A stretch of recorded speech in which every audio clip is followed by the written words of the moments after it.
Yes. Ya, Bapak Ibu semuanya, kita akan mulai webinar kita. Saya akan ada pembukaan sebentar ya. Jadi hari ini kita ada webinar mengenai bagaimana bisa mengolah limbah, sampah dengan era baru, cara baru yang sangat cepat, efisien, ramah lingkungan dan aman.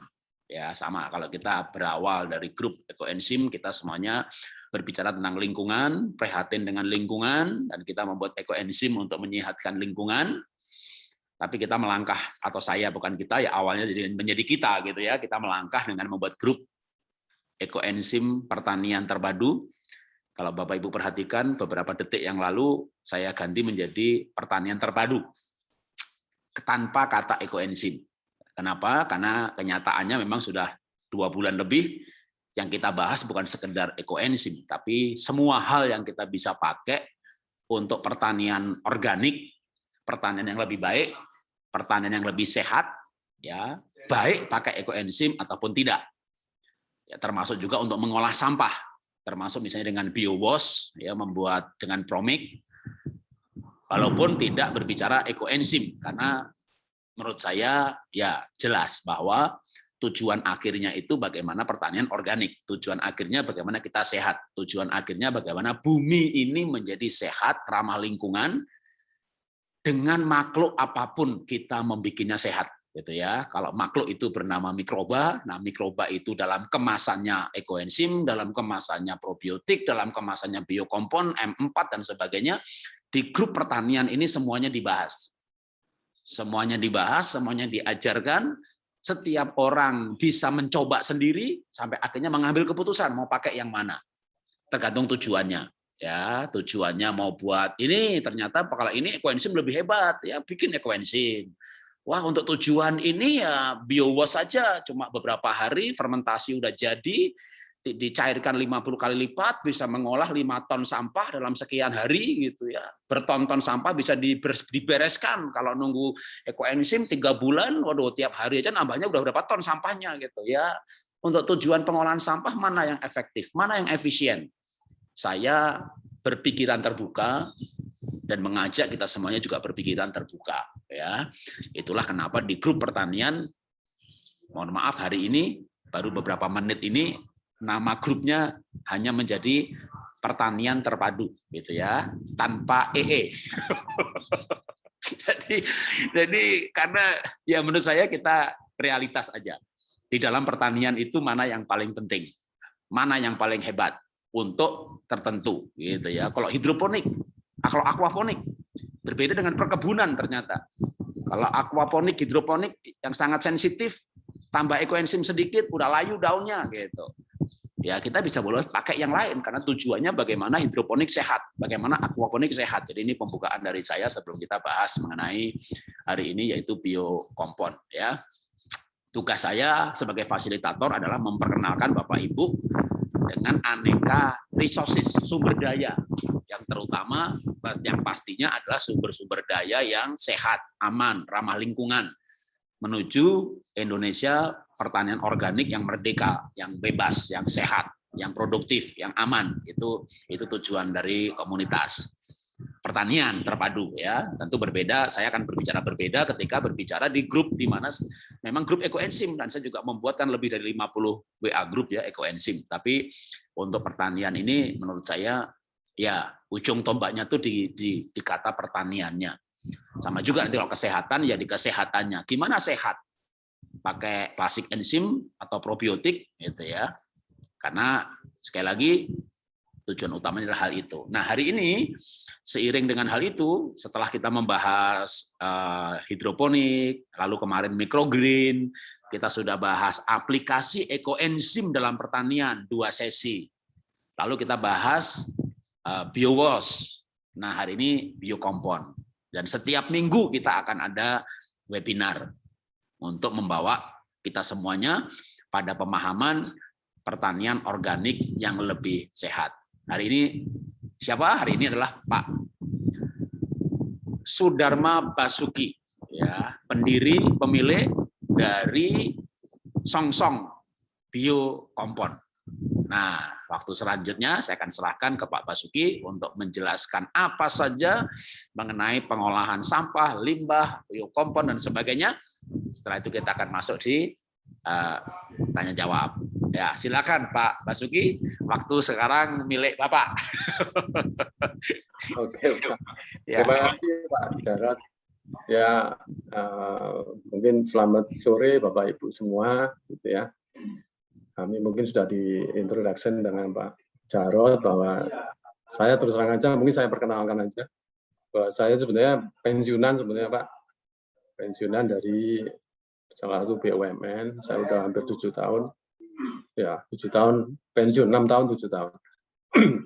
Tapi sebelumnya kami hampir 10 tahun lebih sebetulnya untuk berkegiatan tentang lingkungan hidup sebetulnya. Tapi kami ini memang kita ya mau menyebut diri lah, tapi pengen karena sebagai pengabdi lingkungan hidup. Kami bukan aktivis lingkungan, kami bukan penggiat lingkungan, tapi kami pengabdi lingkungan. Apa sih bedanya? Mungkin saya coba menyatakan bahwa kalau dari keprihatinan kami, Pak, sebetulnya di dalam kegiatan lingkungan itu sebutan-sebutan tadi ternyata membuat persepsi yang berbeda gitu loh. Kalau kami menyatakan aktivis lingkungan gitu, ya selama ini saya hanya melihat kegiatannya hanya istilahnya hanya protes saja, kan petik Pak ya. Tapi kalau ditawari bahwa ini sampah nuklir misalnya, ya protes jangan dibuang ke sini.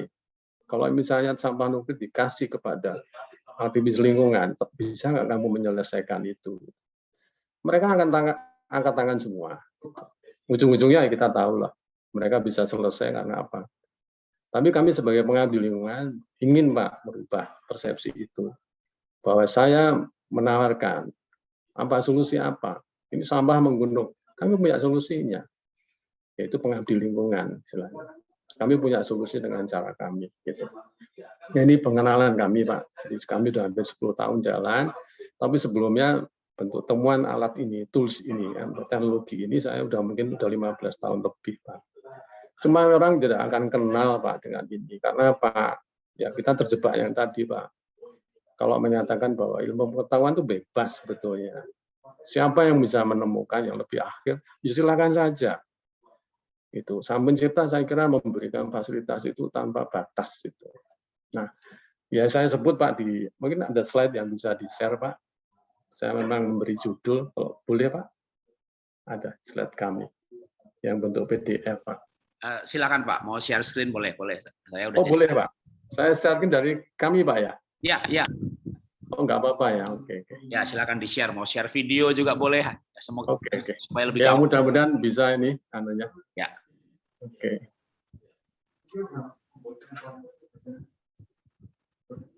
Ya bisa. Udah muncul Pak? Muncul tapi gambarnya belum, masih hitam. Mungkin dicek lagi coba. Iya, oke sudah. Ya, sebentar. Atau mungkin di slideshow bisa lebih lebar lagi, tapi segini juga udah oke. Oke, di slideshow aja ya, mudah-mudahan bisa. Oke. Ya. Yes. Oke, bisa Pak ya. Oke, saya mohon izin juga ya dari para peserta, Bapak Ibu semua, boleh kami memberikan pengantar aja supaya kita juga memberikan satu persepsi yang sama. Kami dalam kegiatan kami dari awal sudah 10 tahun ini terakhir ini, kami menyebutkan bahwa microbial based platform itu in sustainable integrated farming.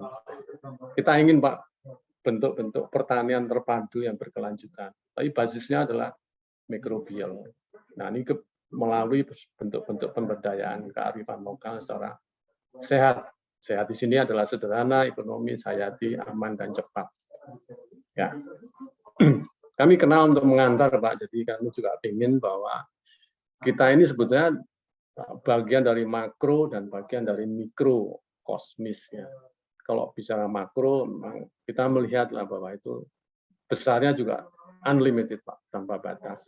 Nah, sedangkan yang mikro, apakah kita juga pernah bertanya gitu bahwa makhluk yang paling kecil yang mungkin Bapak bisa lihat saat ini, mungkin sekarang orang bilang virus lah paling kecil gitu. Tapi sebetulnya kalau kita tanya kembali, apakah virus itu bisa makan apa enggak, bisa mencerna apa enggak? Ya pasti bisa, orang itu ahli gitu kan. Nah, cara yang mencerna di pencernaan virus itu apa sebetulnya? Itu sebetulnya juga makhluk kecil lagi yang kita belum bisa lihat sampai hari ini.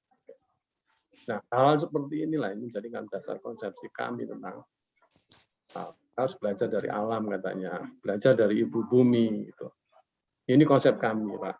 Jadi pemahaman bahwa kita tidak bicara tentang produk ini apa dalam artian mana yang lebih baik, lebih dominan atau lebih murah dan seterusnya. Kami tidak bicara itu sebetulnya. Kami ingin bagian dari makro dan mikrokosmis yang harus kita lakukan saat ini. Nah, ini mohon maaf, mungkin videonya agak nggak bisa ya, nanti bisa kita share aja bahwa ini bisa jalan videonya.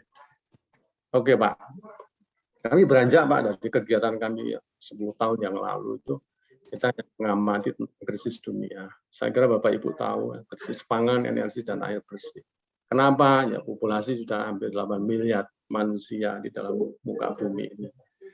Nah itu bentuk keperhatianan kita sebetulnya. Kalau kita bicara di Indonesia lah, nah, bentuknya adalah kita juara 1 di situ sungai paling kotor di dunia. Kita juara 2 dalam pembuangan sampah plastik di laut. Kita juara 3 BAB yang sembarangan. Gitu. Masuk sekarang melihat sampah-sampah Indonesia. Gitu. Hampir semua kota begini. Ada rata-rata hampir separuh atau 60% itu sampah-sampah organik yang hanya sifatnya dibuang saja. Sampai hari ini berapa persen yang bisa menyelesaikan masalah itu? Hanya timbul masalah saja. Itulah. Oke, ini cerita tentang kita juara di situ. Teman juaranya kok dari bawah. Gitu. Ini kebentuk keprihatinan kami juga. Saya kira ya Bapak Ibu juga kalau mengamati, ya itulah sebetulnya masalah yang kita hadapi saat ini. Kita bicara nanti ini cuaca begini, ada pandemi dan seterusnya. Apa sih yang menjadi kendala berikutnya? Itu bicara tentang pencapaian ketahanan pangan. Apa yang dialami bumi saat ini, atau pertanian di Indonesia. Kita bicara pertanian. Kok nggak bisa nanam, nggak bisa panen, karena degradasi lahan, nggak bisa panen karena penyakitnya banyak, nggak bisa panen karena airnya susah, belum lagi perubahan iklim yang nggak karuan ini jadwalnya. Sekarang yang kelima, bentuk konflik tentang lahan. Itu yang dihadapi di Indonesia saat ini. Ini jatuh bentuk, ini cerita dari tim ketahanan pangan nasional. Ya. Ini ada 5 pilar yang sebagai tantangan sebetulnya. Oke. Saya beranjak dari keseimbangan alam. Saya ingin sharing ini Pak supaya bisa menyamakan persepsi juga gitu. Kita bicara piramida makanan ini sudah tahu saya kira Bapak Ibu semua. Tapi dalam pertanyaan ini yang mungkin dulu saya juga mengalami ini. Yang tahu bahwa konsumen paling puncak itu adalah manusia. Yang tukang makan gitu Pak ya. Tukang makan ini tidak hanya makan nasi saya kira, tapi udah makan aspal, makan besi, makan batu bara. Ya itulah manusia yang punya mau gitu. Nah, terus ya, apa yang jadi pertanyaan berikutnya sebetulnya? Siapa sih makhluk yang memberi makan pertama kali? Inilah jadi pertanyaan saya. Siapa sih produsen makanan yang pertama kali ada dalam piramida gambar ini, Bapak Ibu? Yaitu adalah mikroorganisme lokal. Jadilah makhluk pertama yang memberi makanan. Dari bangkai yang ada, siapa yang mengurai pertama kali? Ya, mikrobakteri di situ. Dia adalah pemberi makan pertama. Yang kedua adalah bahwa ekosistem dunia semesta ini adalah berlaku tentang hukum kekekalan massa dan energi. Gitu. Nah, kita bicara eco life cycle. Nah, siklus hidup alami itu ya seperti ini. Kami coba gambarkan sederhananya begini. Jadi bentuk melingkar ini adalah bentuk yang menyelesaikan. Tapi sebetulnya dalam rangkaian ini yang saya cerita bahwa makhluk pertama yang memberi makan itu siapa? Microbes. Nah, cuman di sini microbes itu banyak sekali diinterupsi dengan kegiatan manusia. Dengan cara apa? Memotong Pak, lingkaran tadi dengan cara memberikan pupuk instan, makanan-makanan instan di sini termasuk pupuk kimia, pestisida dan seterusnya. Ini bentuk-bentuk instan untuk bisa menghasilkan apa yang dibutuhkan manusia maupun hewan maupun tanaman. Nah, hal inilah yang mengganggu tentang keseimbangan secara semesta. Ya, ini pemahaman kami. Microbe sebetulnya adalah makhluk pemberi makan pertama kali. Nah, kita bicara ada sesuatu yang sustain dari pertanian, peternakan, dan seterusnya. Kita selalu lupa bahwa memang kita usaha selalu mendapatkan profit, mendapatkan tentang kesejahteraan pemilik ataupun karyawan. Tapi yang perlu diingat bahwa dalam berkegiatan seberapa jauh kita peduli dengan planet kita gitu. Ya. Nah, ini spirit ekologinya bahwa ada interaksi, ada ketergantungan, ada harmoni, ada keberagaman, dan ada namanya sustainability di situ. Ya, ini bicara prinsip-prinsip. Kita tahu bahwa manusia lahir itu ada sekitar 10.000 jenis mikroorganisme yang ikut dalam tubuh kita. Gitu. Ya, ini yang kasat mata mungkin baru berapa persen ya yang kita bisa pakai sebagai bergabung dalam kegiatan kita untuk dimanfaatkan. Nah, ini cerita ini sebetulnya dengan biokompon. Kita sebut mol saja, mol itu lokal. Nah, kenapa kita istilahnya bilang ada sehat tadi, sederhana, ya. Kami bicara di sini ada konsorsium mikroorganisme lokal. Ini adalah kumpulan jenis mikro yang hidup saling kerjasama, saling menjaga, saling menghidupi, mempunyai peran mengurai bahan-bahan organik alam, limbah gitu ya, menjadi organik yang aslinya dari alam. Dia bisa tinggal di cairan, padatan, dan gas. Dia pengurai organik maupun non-organik. Dia bisa non-patogen dan non-patogen bakterinya.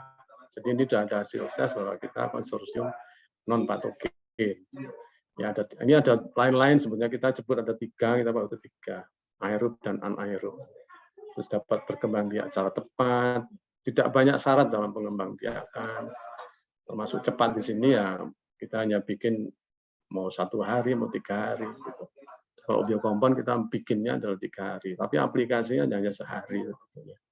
Dia bisa tahan suhu tinggi, 100 derajat, 200 derajat, silakan bisa dicoba. Gitu. Dan dia yang penting adalah tidak berubah sifat sebagai bakteri non-patogen. Ini cara beda yang paling sederhana kita bandingkan. Kalau ngolah sampah itu proses fermentasi ya, contohnya ngolah sampah. Biasanya 1-2 bulan. Saya nggak tahu Pak, kalau ekoenzim 3 bulan. Kalau ini kita pakai ini ya, prosesnya hanya sehari. 1 jam juga bisa. Saya bilang aja 1 hari lah. Itu siap digunakan gitu ya untuk penguraian kompos ya. Tidak menimbulkan bau, panas, dan gas metan, meniadakan bakteri patogen, menghemat tempat, bisa langsung digunakan. Ini pembedanya. Nah, ini berikutnya ini sebetulnya kami sudah, ini prosesnya kita mengajukan paten sederhana Pak di Badan Nasional gitu ya. Proses ini hampir 4 tahun kami jalani Pak. Ini baru keluar bulan Juli kemarin 2021. Ini kami sudah mengajukan bentuk proses paten bahwa kita punya metode proses olah sampah organik menjadi media tanam dengan mediasi konsorsium MOL. Ini paten dunia yang saya dapatkan dan kita dalam proses untuk pengeluaran sertifikat bulan ini gitu. Nah, ini sudah kita peroleh jadi ngolah limbah sampah. Berikutnya adalah ini cara kita, cara mudah kita.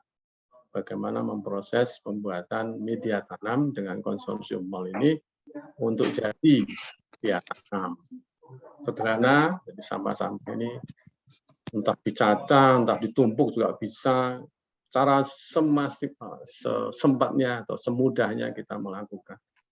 Ya, dicampur, ya ini jadi media tanam bisa langsung ditanami, monggo silakan aja. Nah, sekarang dengan model tadi, temuan tadi, dari paten tadi, Pak, sebenarnya kita bisa merubah tata kelola sampah di dalam kota untuk dimanfaatkan. Ujung-ujungnya sebetulnya tanpa ada Bantar Gebang itu bisa hilang gitu. Tapi di sini tentang penanganan kegiatan lingkungan hidup itu memang nggak bisa dilakukan sendiri. Ya harus dilakukan sama-sama di sini.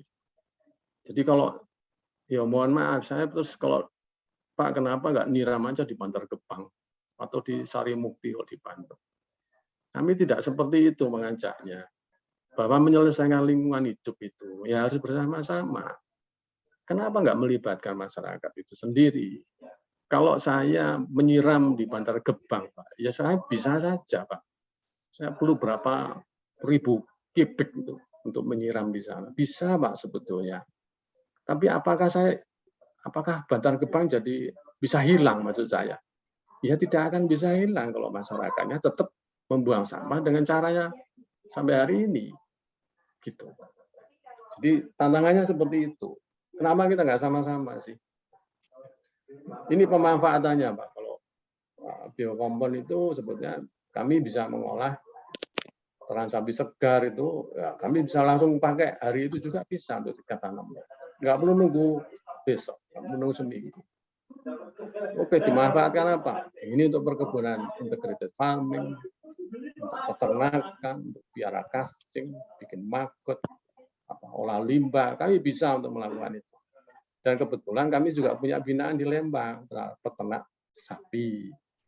Ya, kok Bapak Ibu kenal dengan peternak sapi di Lembang Utara itu ada sekitar 22.000 ekor sapi pernah. Satu ekor sapi satu hari itu 20 kilo kotorannya. Peternak sapi bentuknya adalah plasma, jadi di rumah-rumah. Mereka tidak bisa menampung kotoran sapi selama 2 bulan untuk menjadi media tanam. Tapi saya kenalkan dengan cara kami. Udah sehari aja Bapak langsung diolah aja, langsung dijemur itu langsung kalau kering ya langsung dipakai. Tidak masalah dengan itu. Kami sedang berjalan ini, Bapak Ibu semua. Kalau memang mungkin berkenan juga ikut melihat kegiatan kami di sana, kapan ayo bisa bergilir rombongan ke sana. Saya tunjukkan, Pak, saya biar mereka yang bercerita sendiri dari peternak. Jadi ada perubahan mindset yang memang harus kami lakukan di sana. Oke, ini cara berkebun juga sederhana. Kami tidak perlu mencangkul sebetulnya, hanya menumpuk sama-sama segar, mau daun, mau basah, mau kering, silakan. Mau ranting juga bisa. Campur di kotoran sapi, siram dengan biokompon, tutup tanah tipis, tanami hari itu juga. Hasilnya juga berbeda, gitu. Ini contoh-contoh aja dari sampah organik mall. Ini di persawahan kami hanya menumpuk jerami, mau sisa-sisa rumput, hanya ditumpuk saja. Gelar kotoran sapi di atasnya, sirami dengan biokompon, tutup mulsa, tanami, gitu aja. Nah, ini kami kegiatan di Sukajaya, peternakan sapi Sukajaya Lembang, Kabupaten Bandung Barat. Jadi kami sudah ada sekitar 20 orang lah, 20 kelompok. Ada yang petani, peternak, ada yang bukan peternak. Tapi mereka mau bersedia mengolah kotoran sapi segar untuk kita jadikan briket ini. Ini contohnya seperti ini. Atau bentuk curah yang untuk digelar, dikarungi untuk digelar ke kebun. Kami sudah lakukan ini.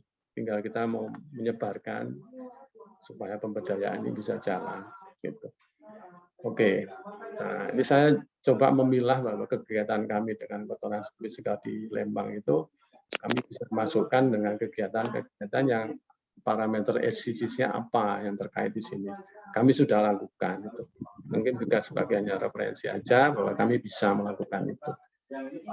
Nah ini contoh, bahwa ini profil kami ya selama ini kami lakukan adalah ini daftarnya kegiatan kami mulai tahun 2008 sebetulnya ini dalam pembelajaran kami sampai hari ini kita mau coba dengan beberapa area termasuk perusahaan mungkin badan institusi negara ini mencoba aja. Memang kami mainnya di dalam kelompok-kelompok komunitas itu. Ya nanti bergeraknya ke sekarang yang komersil karena untuk ketahanan pangan. Ayo kita juga siap untuk itu. Nah ini bentuk ancaman dunia saat ini adalah bahwa semua kalau ada orang yang punya pikiran bahwa sampah ini ada yang menyelesaikan nantinya. Ya ini ancaman dunia. Kalau orang mikir gini ya kapan bisa? Siapa sih yang menyelesaikan masalah? Nah, ini aplikasi kami tanam padi, tanam cabai, tomat, bunga. Ini di Lembang semua. Kopi. Ini saya ada di Sidoarjo sama Pekalongan, tapi Sidoarjo yang jalan sekarang. Anak udang dan bandeng, ternak sapi kami ada di Lembang Utara. Itu. Ini ternak ayam ada di mana? kelompok-kelompok kecil, ada yang di Prigen, ada yang ini semua mengaplikasikan tentang hanya sederhana aja menyemprotkan di kandangnya supaya kandangnya nggak bau. Ini untuk sampah pasar, untuk limbah coklat, untuk limbah rumah sakit. Ini sampai untuk bikin baterai juga bisa. Dan kita ini perlu develop yang lebih intens itu. Sama untuk suplemen, untuk diminum. Nah, ini bentuk program kami tahun 2020 sampai nanti tahun 2022. Kita kebetulan ada dana CSR untuk bisa membina peternak sapi, tidak memanfaatkan limbahnya untuk dipakai dalam pertanian. Mungkin itu saja Pak Jarod. Jadi mungkin kita bisa sambung dengan tanya jawab, Pak. Silakan untuk diskusinya. Monggo, Pak Jarod. Oke. Wah, ini menarik sekali ini ya. Saya akan mulai pertanyaan-pertanyaan dari saya dulu nih, Pak. Monggo. Masuki. Ya. Karena saya sudah ikut webinar dan juga memakai Promik untuk BioWash dan Justru ya. Kalau Biokompon jujur saya belum pernah pakai. Ya. Dengan mendengarkan tadi, ini komentar saya ini sangat mirip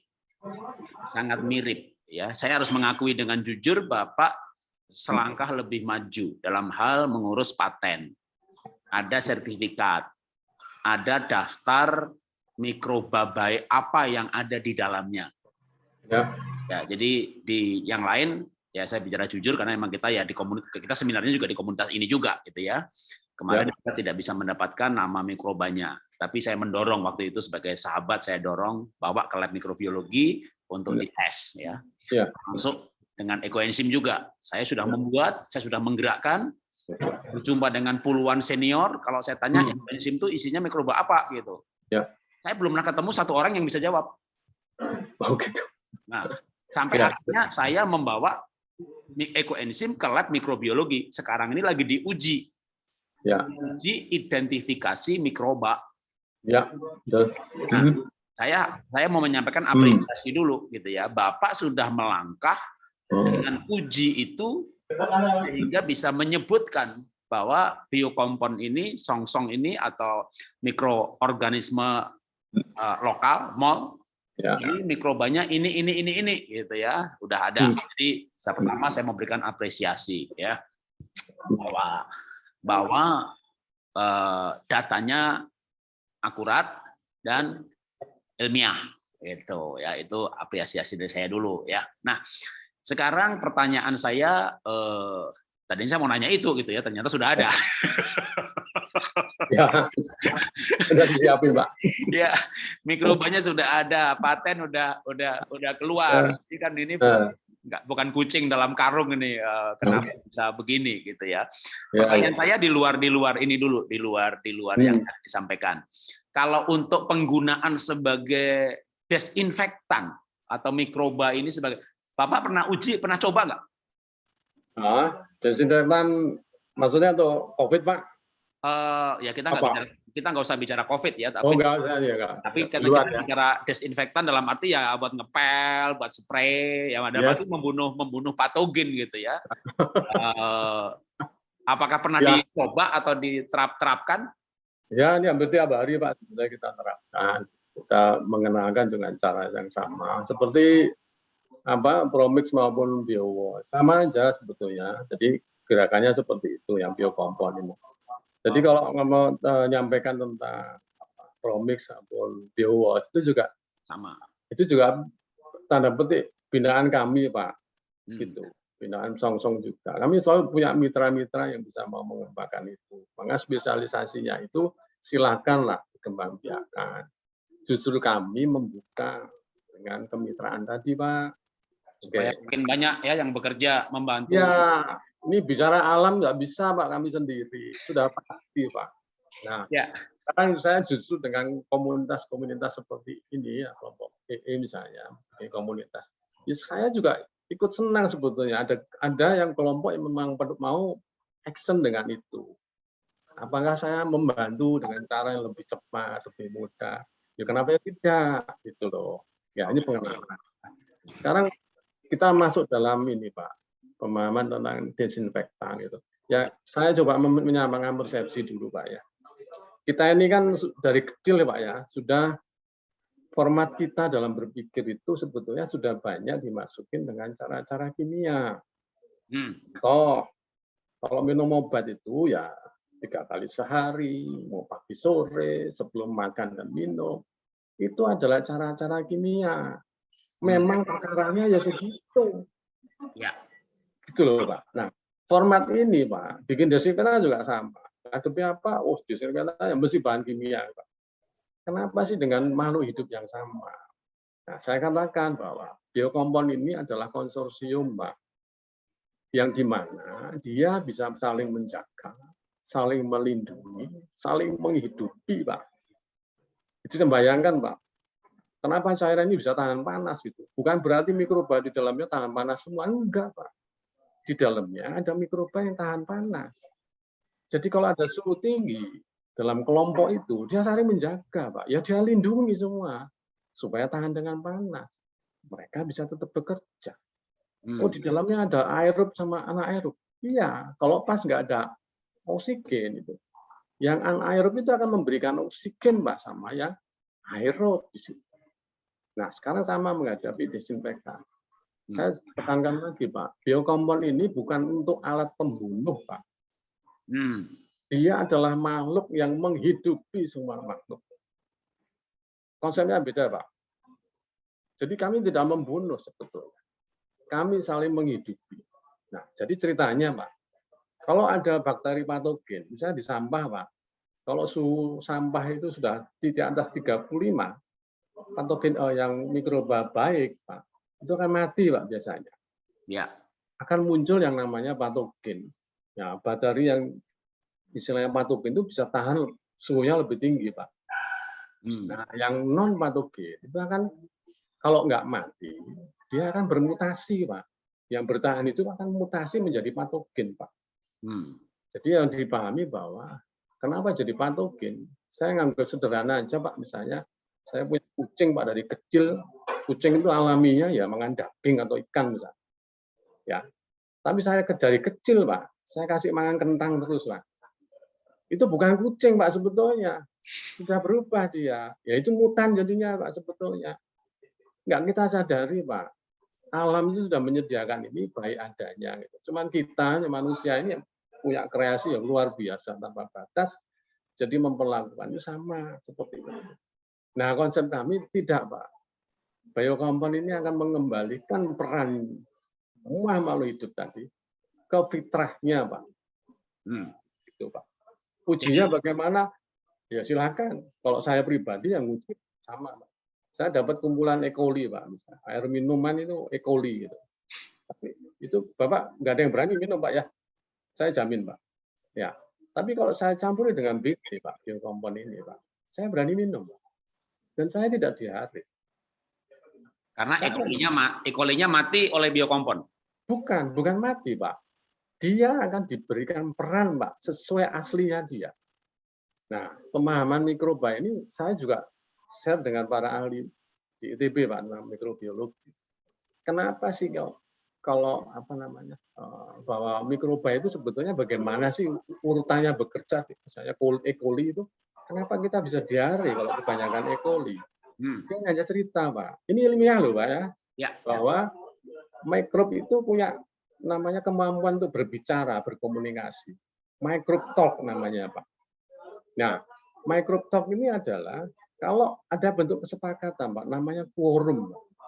Mikrobakteri kalau jumlahnya sudah 1 juta, E. coli, Pak, dia akan sepakat kan karena dia bisa bicara dengan enzim-enzim itu, Pak, komunikasinya.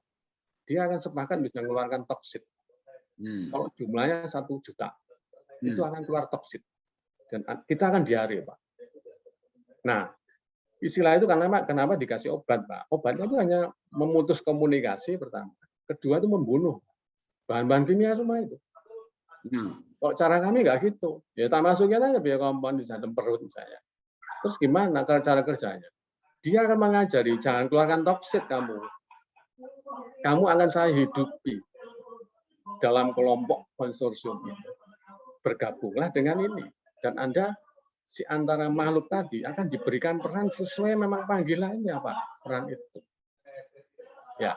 Wow, jadi mikroba Jadi ini ada mikroba baik, probiotik, ya, konsorsium probiotik yang ada di dalam biokompon atau MOL, ya, ini sebenarnya tidak membunuh beberapa patogen, katakanlah, tapi patogen keberadaan mikroba baik itu membuat patogennya tidak berfungsi meracuni.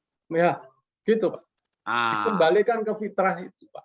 Ini saya mendapat jawaban sebenarnya bahwa ini saya buka aja ini, walaupun belum dipublis tapi saya buka, ya. Ini bukan bicara biokompon tapi ekoenzim. Maka waktu ekoenzim diuji koefisien fenolnya oleh lab UI, hasilnya hanya 0,2. Sehingga muncul rekomendasi tertulis. Nah, ini saya dapat dokumennya. Tidak layak sebagai desinfektan. Karena tidak membunuh patogen. Nah, ini sempat yang menguji waktu itu PMI, ya kecewa. Kami juga komunitas ekoenzim kecewa, gitu ya. Ini pasti ngujinya salah. Karena lab UI kan cenderung kimia gitu. Lalu saya bawa ekoenzim ke lab mikrobiologi IPB, alumni alma mater saya. Hasilnya belum keluar secara tertulis, tapi saya dihubungi lewat telepon. Dengan juga hasil yang sebenarnya mengecewakan. Dalam arti, Pak, ini tidak layak sebagai desinfektan. Nah, ini mengejutkan kan? Kami penggiat yang semangat bekerja ini bisa untuk desinfektan ini. Anak saya kena COVID aja rumah saya tak semprotin semuanya gitu. Jadi hasil ujinya patogennya tetap hidup.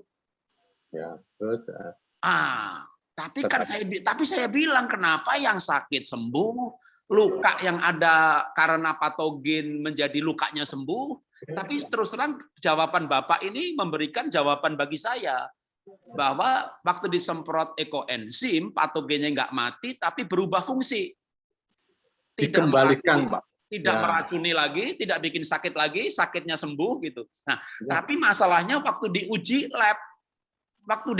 lab itu ditunjukkan loh, Pak, ini patogennya masih hidup, Pak, gitu. Nah, jadi saya sempat berpikir waktu itu, waduh, ini saya bisa berhenti bikin ekoenzim nih. Pak. Karena kami sama, Pak, sebetulnya. Jadi patogennya nggak mati gitu, tapi ini Bapak menjelaskan bagus. Jadi makanya saya tanya tadi, ini kalau biokompon gimana nih, bunuh patogen apa tidak, gitu kan? Tidak. Nah, jadi Bapak jelasin seperti ini, boleh silakan dilanjutkan, Pak. Ya, jadi memang kita meyakini, Pak, ya, kami itu meyakini bahwa Sang Pencipta itu menciptakan semua itu baik adanya, Pak. Tidak ada yang jahat, Pak, penciptaan beliau. Dia berubah jahat karena apa, Pak? Karena kondisi ini. Kondisi siapa yang membuat kondisi ini? Kan manusia itu sendiri, Pak.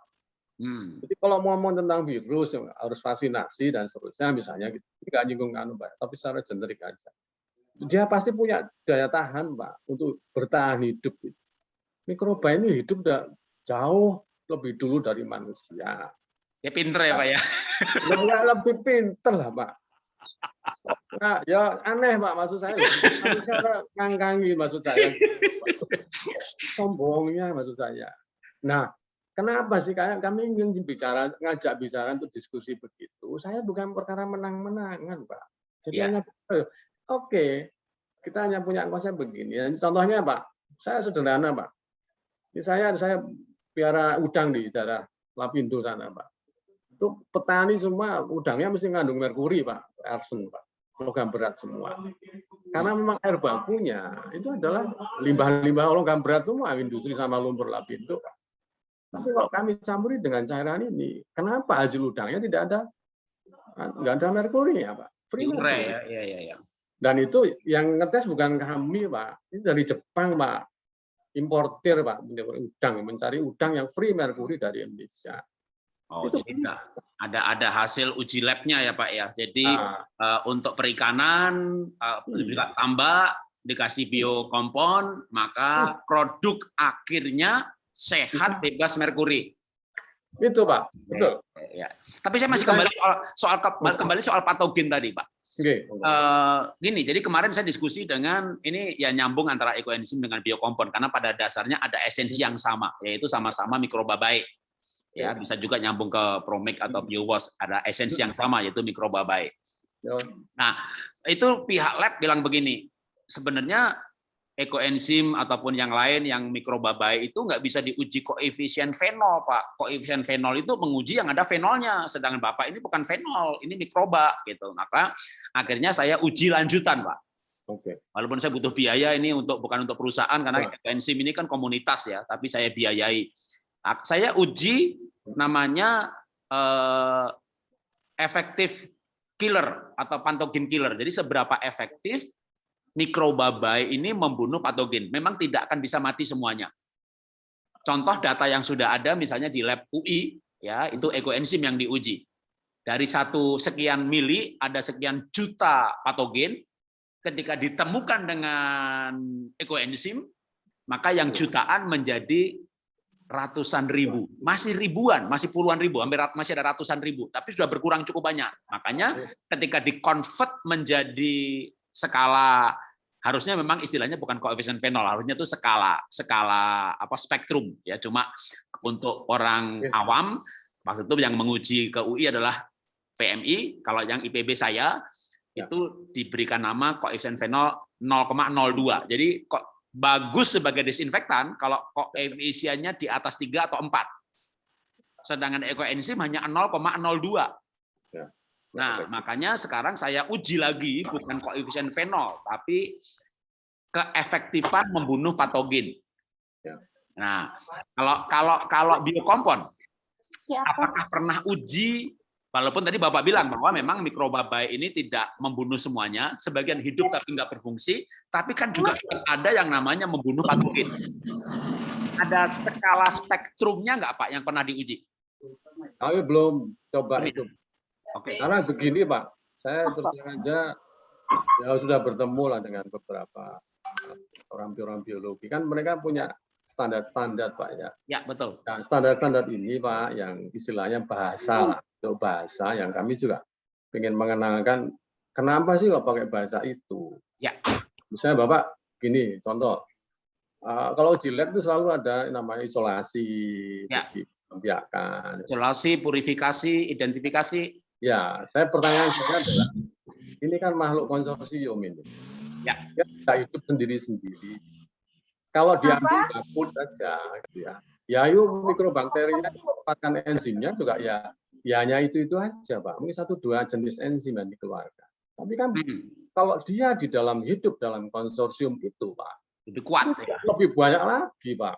Gotong royong mereka ya, Pak ya. Nah, gitu loh, Pak. Nah, sekarang ngapain maksudnya? Harus diisolasi. Saya seperti olah limbah saja, Pak. Olah limbah dimanapun, Pak. Itu ceritanya bahwa keluarnya air busuk bisa nggak dia diolah dengan apapun caranya. Pokoknya kandungannya harus sekian standarnya. Apakah peduli, Pak?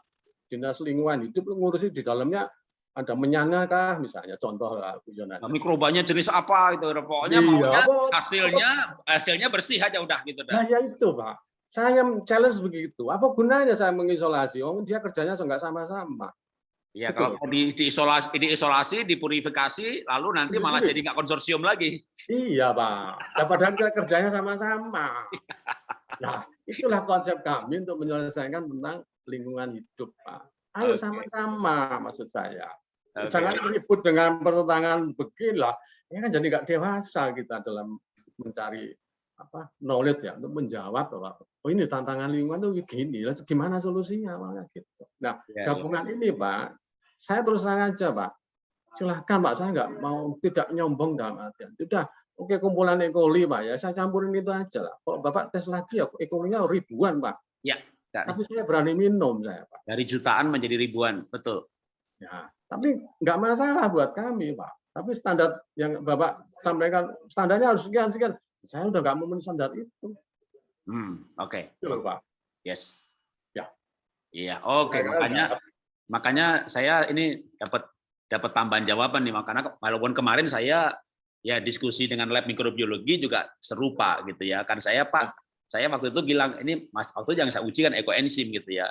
Kenyataan di lapangan dahsyat gitu loh. Tapi kenapa hasil ujinya nggak bagus gitu ya? Kita lalu kayaknya banyak diskusi mengenai mikrobiologi. Jadi mungkin yang saya agak kesulitan nanti menyampaikan kepada para komunitas. Nah, ini Pak satu lagi Pak. Ya. Satu lagi. Kalau saya bikin ekoenzim di drum A, drum B atau rumah 1, rumah 2. Kan Bapak kan ngetes satu sampel ekoenzim jenis mikrobanya ABCD dan seterusnya. Oh, itu fenolnya sekian. Oke, kalau sampelnya bentuknya lain misalnya. Apa sudah diuji lagi, Pak? Buat apa maksud saya itu, Pak? Duit entek. Lah ini gimana resource kita? Saya bilang kok itu yang bikin petani maksud saya. Siapa yang sudah bayar, Pak? Iya. Enggak nama, Pak. Saya udah habis 6 juta ini, Pak. Nah, oh, saya itu satu mikrobakteri itu 1,5 juta, Pak. Ya, 1,6. Biokomponen itu berapa? Ini ada ratusan, saya bilang gitu. Satu jenis bakteri identifikasinya 1,6. Nah, ya tinggal kalikan tahu Pak, itu satu jenis sampai membayari, Pak. Mending saya pakai ini loh buktinya. Oh, kotoran sapi ini bisa nanamin dengan kotoran sapi segar. Ya kan saya buktikan aja. Kami memang berangkat dari praktisi, Pak. Jadi kalau di challenge dengan apa istilahnya secara ilmiah bagaimana, nanti ya saya sih nggak gitu, tidak dalam pakem-pakem yang membelenggu semua itu, Pak. Itu aja, Pak. Kita sudah mulai mendapat jawaban-jawaban yang tadi cukup bagus bahwa ketika kita masuk lebih dalam lagi mengenai kehidupan mikroorganisme, bahkan patogen pun bisa mutasi menjadi tidak patogen. Itu sebuah esensi yang bagus. Oke, sekarang kita mulai menjawab pertanyaan ya Pak ya. Saya akan mengambil pertanyaan-pertanyaan dari peserta yang masuk ke chat. Kalau dari saya, beberapa teka-teki saya sudah terkonfirm. Jadi sudah terkonfirm karena saya sebenarnya sudah mendapat jawaban dari lab mikrobiologi tapi belum terkonfirm. Nah, ini kan pas Bapak juga berkecimpung dalam mikrobiologi, istilah saya itu jawaban saya itu terkonfirm. Bahkan saya belum publikasi ke komunitas karena saya masih hati-hati untuk mempublikasikan misalnya bahwa ekoenzim koefisien 0,02 gitu. Wah, itu bisa PMI bisa berhenti nyemprot itu.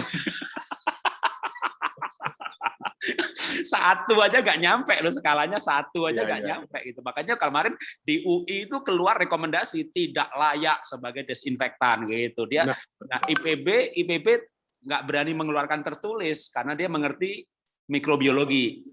Jadi dia ngajak saya diskusi, Pak, saya nggak berani keluarkan tertulis loh Pak ini karena saya orang mikrobiologi, kita harus diskusi dulu. Nah saya paham mikrobiologi juga, jadi tinggal saya mengolah bagaimana nanti mengemas kalimatnya ini dalam komunitas ekoenzim supaya semuanya tetap semangat membuat ekoenzim walaupun uji labnya mengecewakan karena memang dunia mikrobiologi berbeda dengan dunia kimia kalau bicara desinfektan. Oke, sekarang kita lanjut kepada pertanyaan jawab. Izin tanya Pak Basuki, ini cara membuatnya kalau di skala rumah tangga perlu box sampah, cemplungin, tambah tuang biokompon. Oke, berarti bertanya bagaimana kalau mengolah sampah rumah tangga atau membuat fermentasi untuk menjadi media tanam dengan biokompon, Pak. Caranya gimana, Pak? Oke, ini di bahan slide juga ada nanti Pak, silakan aja nanti saya sebentarkan. Nah, intinya gini Pak, memang ada dua ya. Jadi kami bicara nanti ada yang tanya mesti tentang bagaimana membuat biokompon dan bagaimana mengaplikasikan biokompon. Ya, itu Pak. Sudah kita kalau mudahnya Pak buat kami, ya ini urut aja. Ya. Udah pakainya dulu aja. Ya. Nanti yang bikin itu nanti panjang ceritanya nanti. Enggak aplikasinya, ya aplikasinya kan biokomponnya beli biokompon sebagai biang. Aplikasi. Nah, aplikasi. Kalau memang itu disediakan, kami hanya sederhana. Sebetulnya bisa 1 liter kalau memang makainya efisien, Pak. Ya. Bisa mencampur merata. Gitu. Kan 1 liter itu bisa diencerkan 50 kali. Sebetulnya. 50 okay. Kalau memang efektif menyampurnya dengan rata, bisa 1 ton, itu terserah. Asal bisa merata saja. Nah, karena kita ini sudah kebiasaan dengan format kimia, Pak. Ini 1 liter berapa? Ya kayak gitu bahasanya, Pak. Makanya saya bikin bahasa aja, ya udah 1 liter 1 ton misalnya. Gitu. Nah, 1 liter biokompon dicampur 50 liter air. Jadi 50 liter. Ya, 50 liter itu baru yang diaplikasikan. Ya, oke. Disiram-siram, dispray, itu silakan. Oke. Nah, sekarang sampah apapun di situ dari dapur, kalau bisa kita bikin media tanam itu juga maksudnya adalah membuat makanan buat tanaman, loh Pak. Namanya juga media tanam. Nah, ini kita bisa berkreasi di dalam rumah tangga. Kalau emang bahan-bahan yang ada itu kita bisa menelusuri sebetulnya. Oh, makanan tanaman itu unsurnya harus NPK, gitu aja Pak. Sederhana toh makanan makronya. Ada nggak unsur-unsur NPK-nya di situ? Nah, campurkan aja dengan biokompon. Biokompon itu bukan pupuk, yes. Ini yang perlu ditegaskan. Dia adalah mesin pengurainya, Pak. Bahan-bahan organik. Probiotiknya lingkungan. Ya, nanti 1 liter biokompon, 50 liter air, kira-kira 50 liter air ini berapa ton sampah, Pak? Atau media tanam? 1 ton, Pak. 1 ton ya? Jadi 1 liter biokompon bisa mengolah 1 ton sampah, kira-kira gitu, ya. Menjadi media tanam. Media tanam. Betul. Hari itu dioplos, hari itu bisa ditanami. Iya. Jadi selesai mengolah sampah dalam sehari. Iya. Nah, kami bikin istilah mungkin agak beda, Pak. Ini apakah ini, oh loh, kan kompos tuh harus warnanya hitam dan seterusnya, tidak bau dan seterusnya. Ya, kami nggak nyebut itu kompos lah, biar nggak benturan dengan apa yang jadi persepsi sudah tertanam sampai hari ini. Media tanam udah ya. Media tanam. Warnanya apa? Warnanya hijau, kuning, merah, monggo. Sederhana aja, Pak.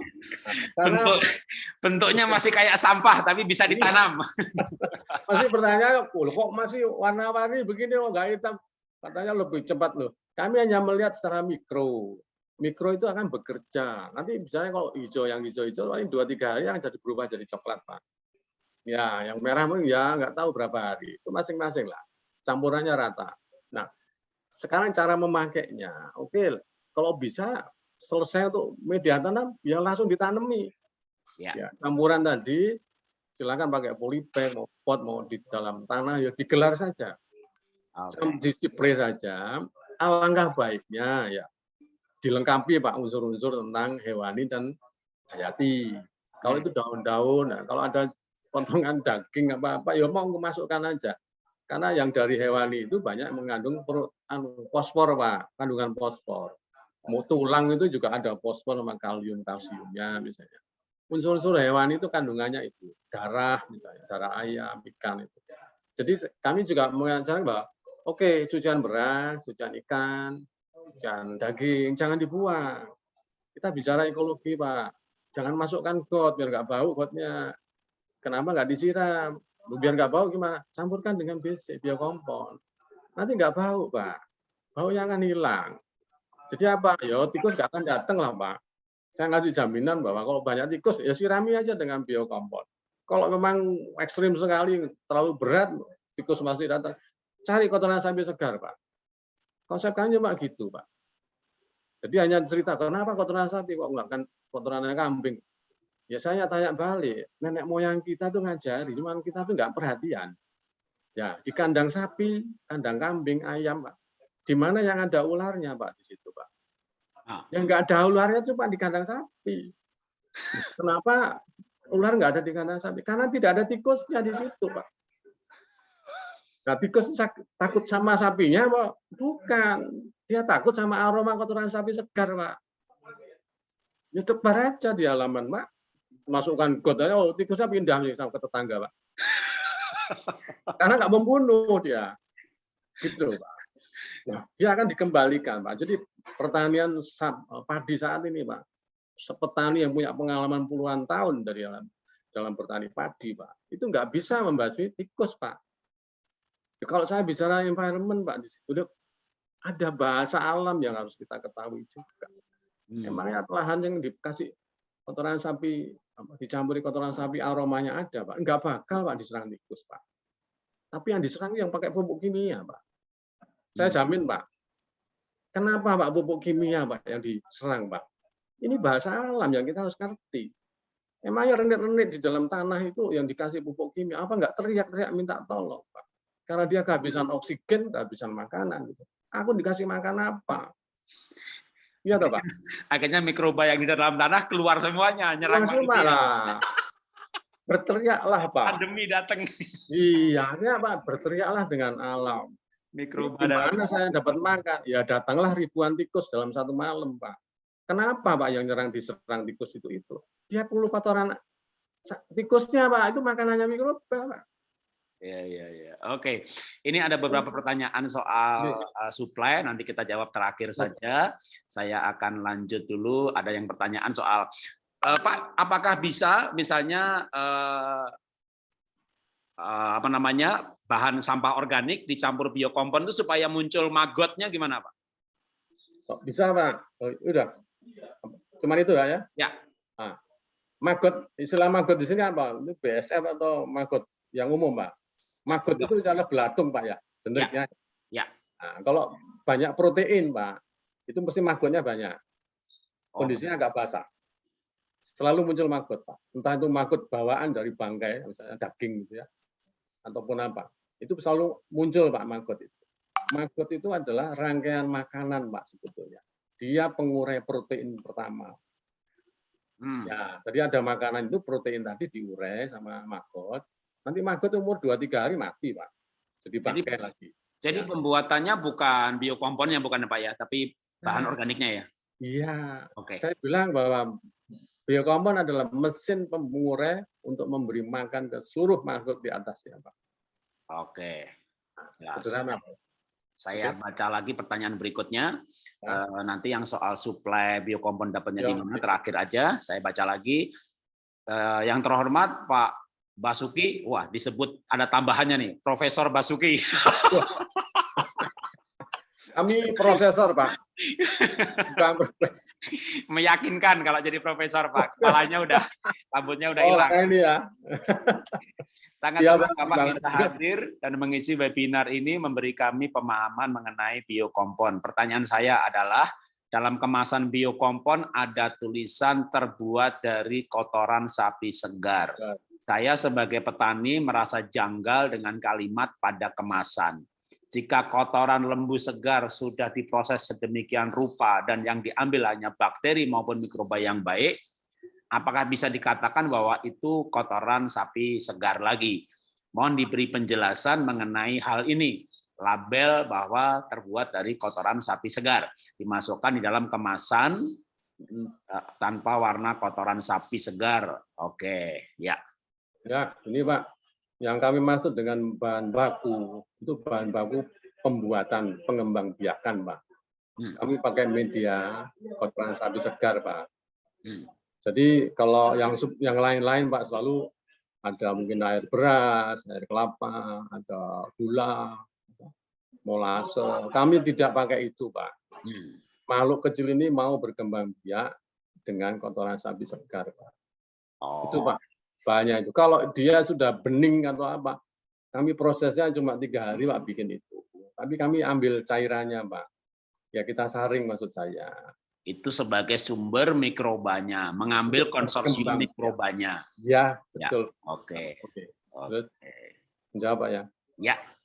Jadi sumber konsorsium mikrobanya diambil dari tadi, karena legenda atau bukan legenda lagi, kenyataan ya. Di kandang sapi nggak ada tikusnya, boleh juga tuh. Ini hanya orang-orang peternak turun temurun atau yang mempelajari pertanian turun temurun yang mengerti ilmu ini. Gitu. Oke, saya lanjutkan lagi. Untuk pertanyaan, apakah biokompon mampu mengurai dari semua jenis sampah atau limbah? Ya, prinsipnya semuanya bisa, Pak, ya. Nanti kita tinggal milah aja. Kalau saat ini banyak plastik misalnya yang istilah lagi, ini istilah-istilah semua, Pak. Ini dibilang namanya non-organik. Saya terus terang aja tidak terlalu ini, Pak, dengan istilah-istilah itu. Karena itu memang itu yang didesain, Pak, sebetulnya. Biar mudah aja. Jadi kalau ngomong tentang semua bahan itu sebetulnya organik semua, Pak. Ya, pengertian organik buat kami sebetulnya adalah semua diambil dari bahan alam. Nggak ada, Pak, bahan-bahan ini bikinan dari luar itu, apa bikinan manusia, nggak ada. Plastik itu dapat dari mana? Dari minyak bumi. Minyak bumi itu apa?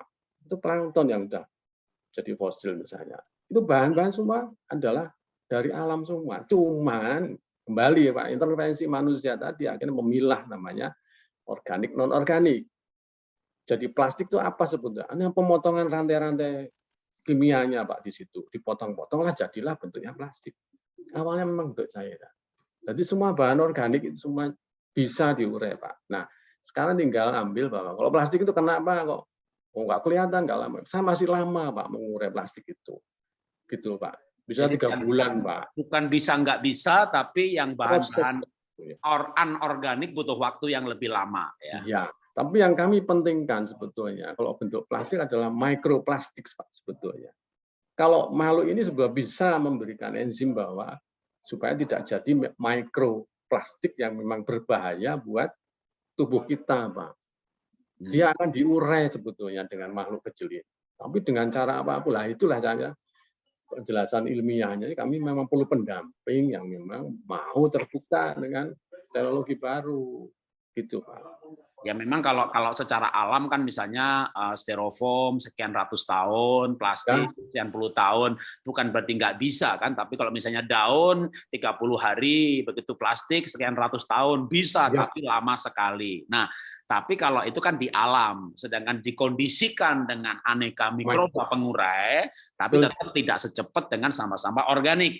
Yes, ya, sehingga kalau anorganik tetap butuh waktu. Oke. Ada beberapa pertanyaan soal materi, nanti saya akan mintakan ke Pak Basuki, nanti saya akan post di grup di grup pertanian terpadu ya.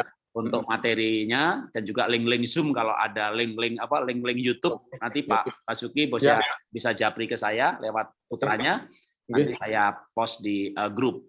Kalau ada staf Pak marketing atau admin yang bisa masuk ke grup, nanti juga bisa menjawab pertanyaan di grup. Ada 5 grup yang bisa. Ada 5 grup. Ya. Ya. Nah, saya lanjutkan lagi pertanyaannya.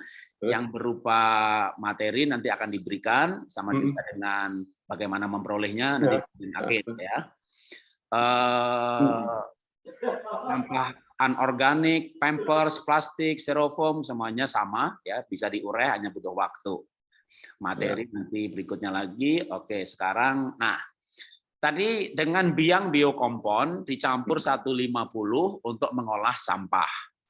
Tadi sempat Bapak singgung, walaupun slide-nya hanya sebentar sekali karena memang bukan tema hari ini sebenarnya, tapi tadi sekilas sempat disinggung ya bahwa biokompon ini bisa diminum. Ya. Nah, untuk diminum, kalau kita beli biokompon yang biang dari yang dijual ya, untuk diminum aturan minumnya gimana, Pak? Nah, tadi Pak, baliklah. Minum ada mau 3 kali sehari. Ya, kembali Pak, itu obat kimia. Kami bilang bahwa ini makhluk hidup. Jadi diminum silahkan. Keminum atau awalnya bisa bilang keminum aja. Keminum masih perlu diencerkan juga 50 kali gitu atau bebas, Pak.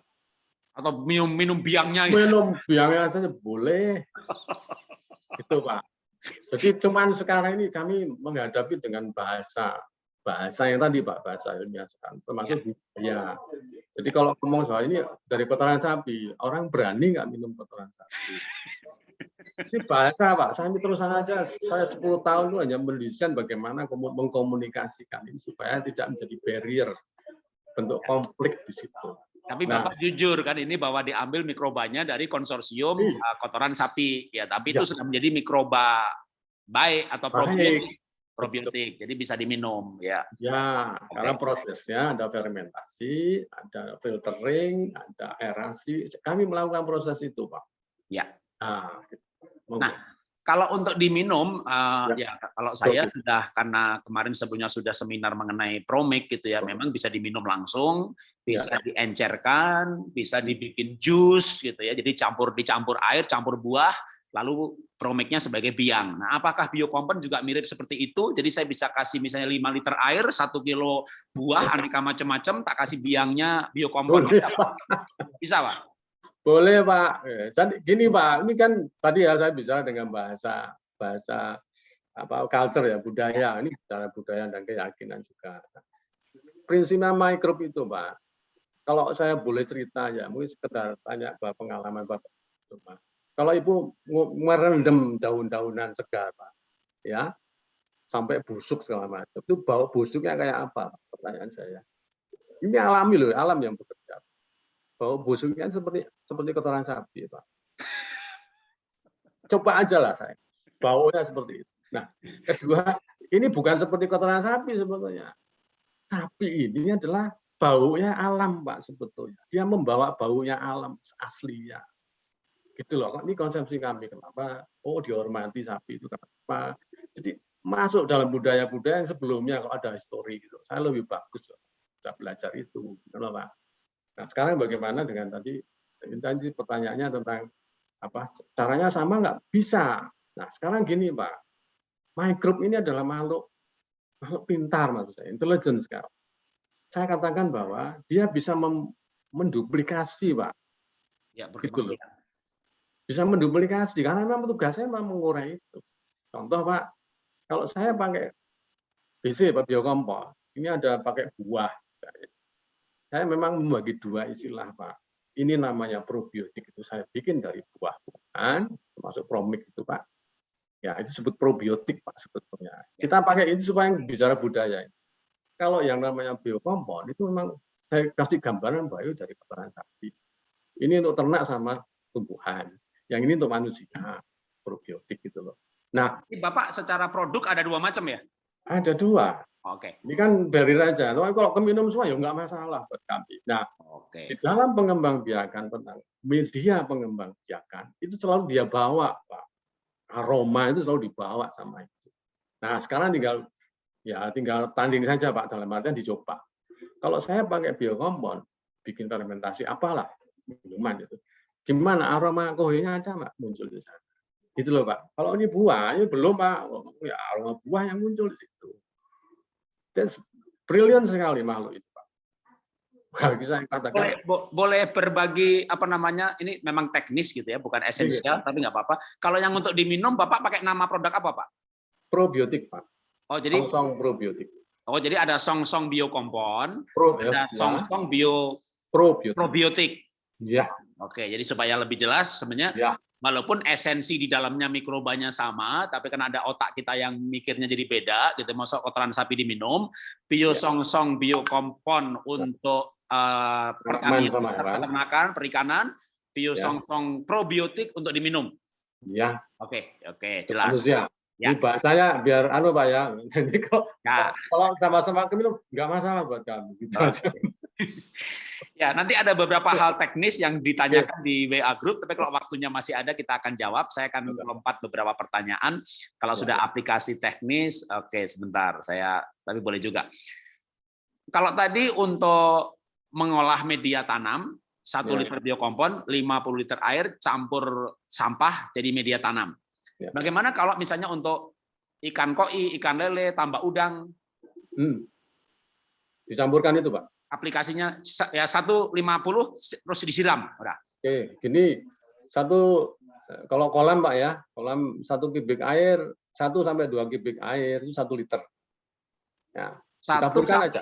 Volume kolamnya? Iya, airnya. Nah, kalau tambak kan berapa ribu liter tuh, Pak? Oh iya. Bisa bertahap nanti, Pak, berkembang. Nyampaikannya bertahap nyairnya. Tapi kondisi idealnya tercapai ketika 1 kubik 1 liter. 1 sampai 2 kubik. Oh, 1 sampai 2, katakanlah 2 aja ya, 2 kubik 1 liter. Karena kalau kita bicara tambak udang itu berhektar-hektar itu berapa ribu kubik itu. Betul. Ya kalau Pak, ini bicara tentang pemberdayaan, tentang pertanian dan seterusnya itu memang kami ingin sekali, Pak. Kami itu bukan jualan produk literan, Pak. Kami ini kelompok pengabdi lingkungan ini hanya menjual solusi, Pak, sebetulnya. Kebijakan ini sebetulnya, ya ayolah kita bermitra.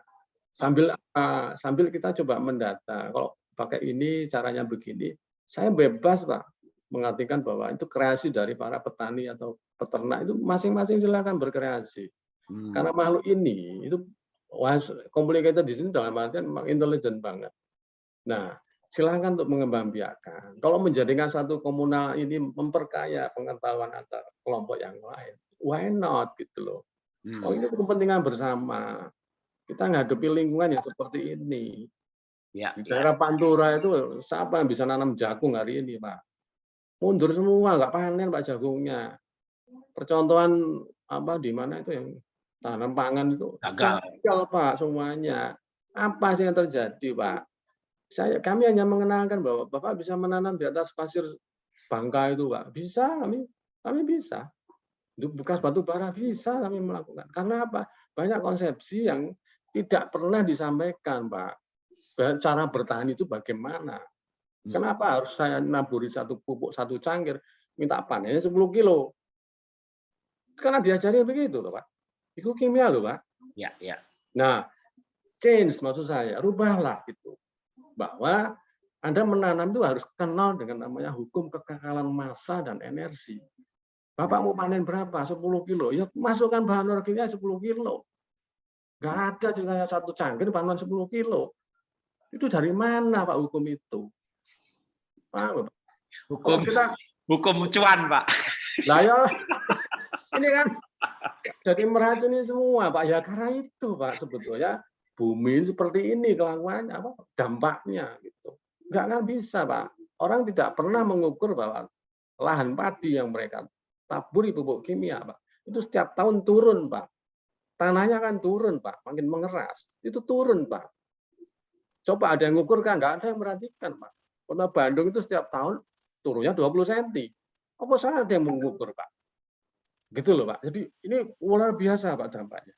Nah, bentuk massa tadi Pak. Saya ambil contoh. Saya satu tanaman panennya 10 kilo.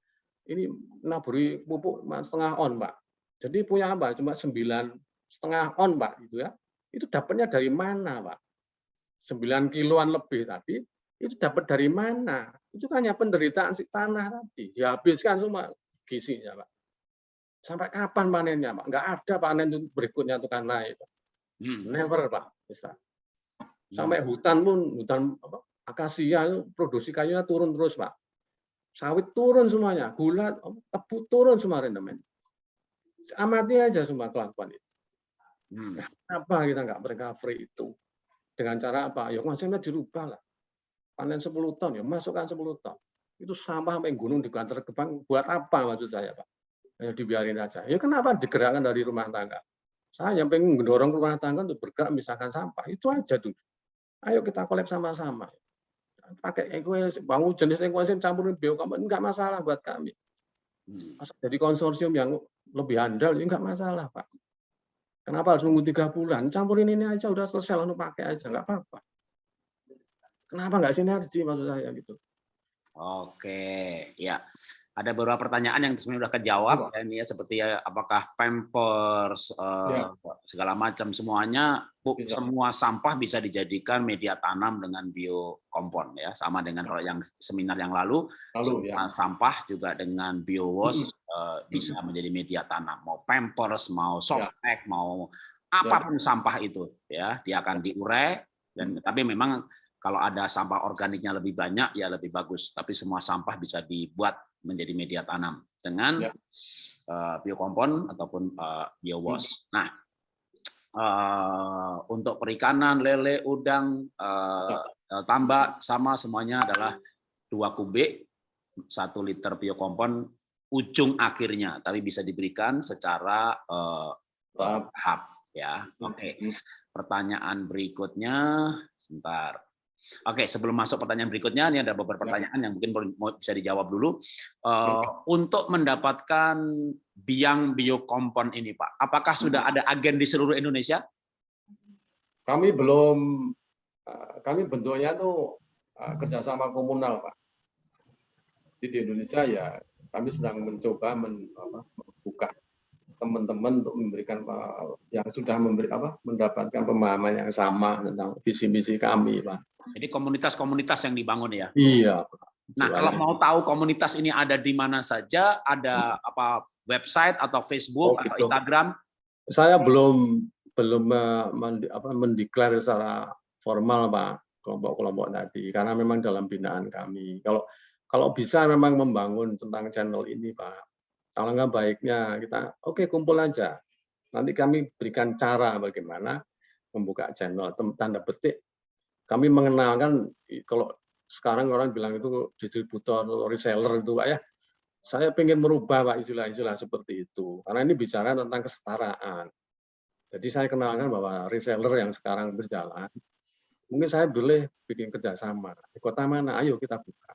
Tapi namanya adalah account manager, Pak. Oke. Jadi bermitra dengan seorang account manager lah. Kemampuan account manager itu adalah dia harus mencoba, Pak. Cairan itu harus dia coba. Praktek dulu. Iya, Pak. Nggak bisa angkatan hanya menjual. Ini cerita gini ini katanya, enggak ada katanya, Pak. Lakukan sendiri. Dan tapi di online tersedia Pak ya, saya udah coba googling tadi Biokonten gitu. Ya, itu anak saya Pak. Lazada, Shopee, Bukalapak, Tokopedia, ada semuanya. Oke, jadi kalau mau beli, mungkin beli dari situ. Tapi kalau mau gabung komunitas, ya bangun aja. Kita ketemu untuk bicarakan tentang apa sih visi misinya suatu bentuk kemitraan dengan environment. Oke, paling nanti saya minta Bapak kalau ada mitranya atau stafnya yang bisa gabung di WA grup kami ada 5 grup pertanian terpadu, tapi begitu saya hari ini mendengar bisa aplikasi perikanan dan peternakan, tambah 2 grup lagi. Mungkin yang khusus peternakan dan perikanan, kayaknya kita perlu webinar khusus Pak, aplikasi biokompon pada peternakan, gitu. Karena ada 2 grup. Ya. Jadi kita masuk pertanyaan berikutnya. Apakah limbah makanan berupa sayuran, daging, minyak bisa dicampur dengan biokompon untuk menjadi media tanam? Bisa. Bisa ya, apapun sampahnya itu kan bisa ya, nasi bus, nasi basi, sayur bekas, bisa diolah menjadi media tanam bisa. Khusus untuk yang minyak Pak, mungkin bukan berarti 1 liter minyak terus intinya organiknya cuma berapa terus campur BC. Enggak, kita bermainnya dalam hal istilahnya apa ya, menebar Pak, menebar. Misalnya minyak ini adakah unsur higroskopis yang dicampurkan ke campuran itu Pak, contoh abu, mungkin sekam gitu Pak. Jadi dia nggak usah dipilah-pilah ya Pak ya. Ini ada sampah sayur, sampah kulit buah, ada sedikit minyak cemplungin, tapi nggak khusus 1 liter minyak goreng bekas lalu dijadikan media tanam. Betul Pak. Jadi yang kecampur, jadi persepsi Pak tentang ya yang sebelumnya mesti dapat cerita. Ini jangan kecampur minyak, orang mati. Itu Pak ya. Itu kita paham tuh itu. Ada yang kecampur air cucian kelapa misalnya mati gitu. Ini enggak Pak. Ini bahan ini mikroba ini mau dicampurin air aki pun enggak apa-apa Pak. Asal bukan air aki diolah menjadi media tanam ya, bukan. Jadi kecampur oli bekas juga nggak masalah. Jangan artinya nggak apa-apa. Kesentuh itu tidak akan mati dia. Dia membantu melengkapi nanti Pak. Ini anunya dari mana? Bapak Ibu bisa ngambil pakai truk gitu ke Bandar Gebang atau ke tempat sampah mana, 1 truk sampah diambil. Di situ ada beberapa kilo oli apa? Sampahnya minyak, nggak masalah. Tapi ini adalah sampah gitu ya. Oke, jadi saya menanam padi yang kami coba di Sumatera Selatan itu per 1/4 hektar itu Pak. Kita di Lampung maksud saya itu dia harus dicampurin oli sampai 10 liter Pak per 1/4 hektar. Tapi maksudnya buat apa? Yo tanamannya nggak mati Pak, malah jadi hijau di situ. Kenapa jadi hijau? Saya cerita lagi toh Pak. Ya di Lampung tuh nggak ada gunung api. Dia kekurangan sulfur. Sulfurnya dapat dari mana? Ya saya dari oli bekas itu ada sulfurnya. Mikrom ini bisa mengurai itu. Contoh. Ya, jadi pakai oli bekas pun malah bisa untuk pupuk gitu karena itu sama dengan sebenarnya sulfur dari gunung berapi. Jadi makanya sebenarnya kalau tadi saya senang dengan pernyataan Bapak tadi itu, misalnya penggiat lingkungan ini kita yuk rame-rame ke Bandar Gebang, kita siram-siram di sana gitu. Apakah kita mau setiap hari siram-siram gitu? Kita nggak cari duit, kita nggak dagang, kita nggak kerja gitu. Tapi kalau mungkin ada beberapa pengusaha yang mau bikin media tanam dengan menggunakan bahan baku sampah, nah itu bisa bertonton tiap hari ambil sampah campur biokompon. Nah kalau ada 2-3 pengusaha, TPA-nya kosong tuh gitu. Betul ya. Jadi nggak perlu membangun bakar untuk bangkit listrik Pak, nggak usah Pak. Ya, selesaikan dari rumah. Ya kalau memang ada pengusaha di sini yang mau bikin media tanam itu beli bukit yang gersang aja udah habis ambil sampah. Karena sampahnya nggak usah dipilah-pilah ya, yang ada olinya boleh, ada pampersnya boleh, campur aja biokompon gitu ya. Jadi dari itu gunung yang berbukit-bukit batu menjadi hijau. Ya, oke kita lanjutkan lagi. Maaf ketinggalan tadi mikrobanya namanya apa? Oke, yang ketinggalan nanti dengarkan rekamannya ya. Tadi sudah ada presentasinya. Nanti pas presentasi tadi di stop, nah bisa dibaca pelan-pelan. Jadi yang tertinggal saya tidak perlu menjawab yang tertinggal ya. Oke.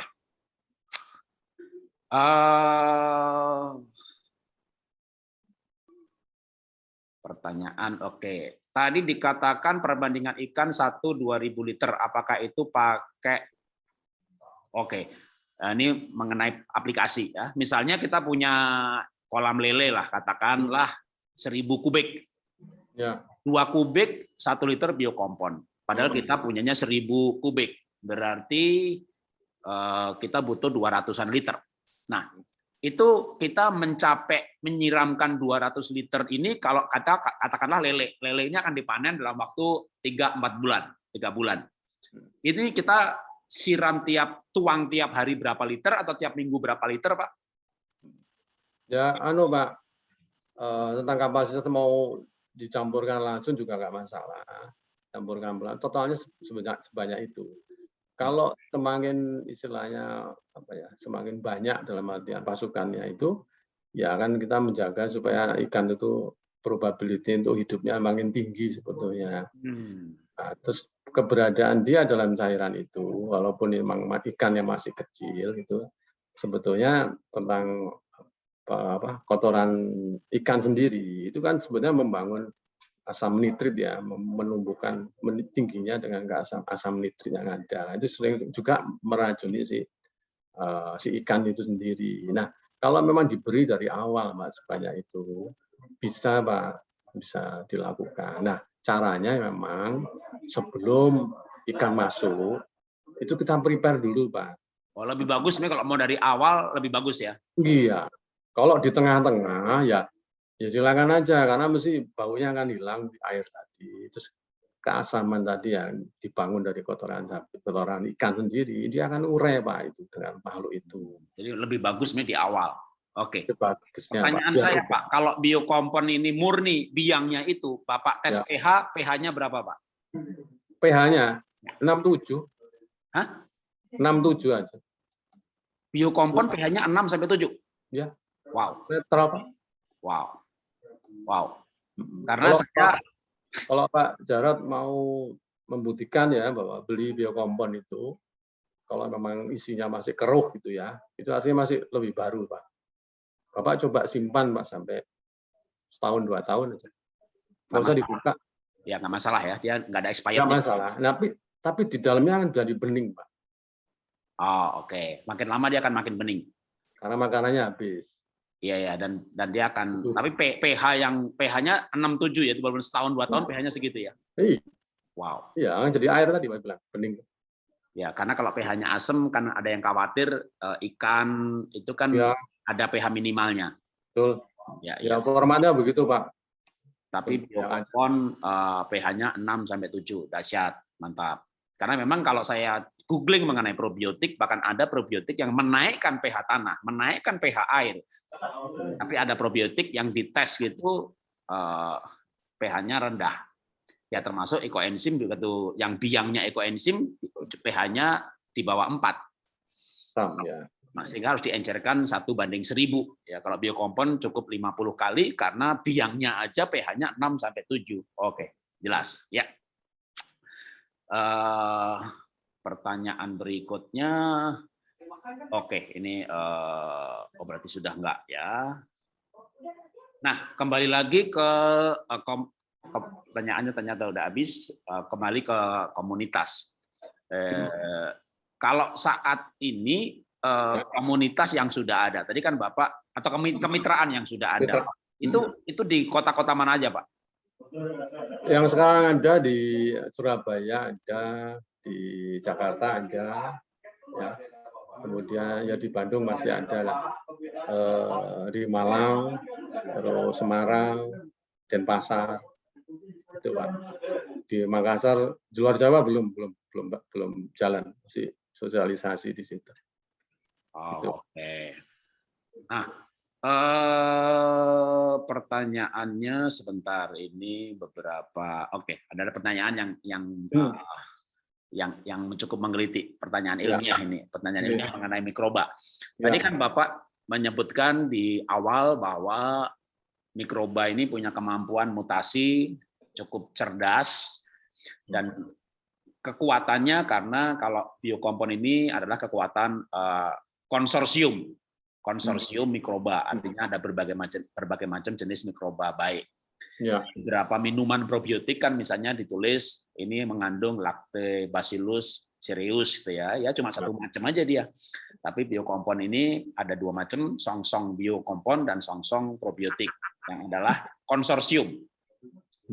Konsorsium mikroba baik yang jumlahnya sangat banyak, bahkan mampu merubah si patogen tidak patogen lagi. Nah, tadi itu kita berangkat dari pernyataan itu. Sekarang kalau misalnya patogennya yang banyak nih. Ada satu komunitas di mana patogennya banyak. Apakah mikroba baik itu bisa berubah jadi jahat, Pak? Mikroba enggak. Ini biokompon enggak bisa, Pak. Enggak, kalau misalnya ini bukan bicara biokompon nih, anak bicara yang lain. Bakteri baik ini ketemu bakteri jahat yang lebih banyak. Apakah baiknya ini mati atau dia mutasi? Ini Pak, gini. Kalau selama ini yang dikenal Pak, kalau mungkin dulu ada namanya probiotik siklus ya. Nah, dengar Pak ya. Beliau itu ahli menggabungkan beberapa jenis mikrob untuk menyelesaikan ini penderita. Misalnya penderita liver misalnya Pak. Dia pilih Pak mikroba apa aja, A, B, C, D misalnya, dicampurkan Pak situ. Karena dia belajar Pak dari risetnya beliau itu jenis mikroba yang dia pilih itu saling bisa menyelesaikan Pak namanya. Kedua, dia bisa hidup rukun Pak. Ya. Kalau Bapak cerita nanti patogennya banyak nih yang non patogen dikit terus itu apa bisa itu tergantung masih jenisnya anunya tadi Pak, mikrobanya bisa saling makan Pak.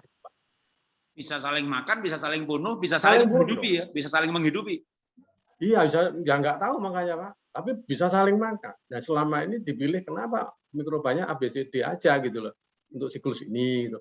Karena dia nggak saling makan, tapi saling menghidupi. Itu namanya siklus-siklus nanti Pak. Untuk penyakit jantung dia pilih XYZ gitu Pak. Ada ahlinya itu. Nah kami mengenalkan ini.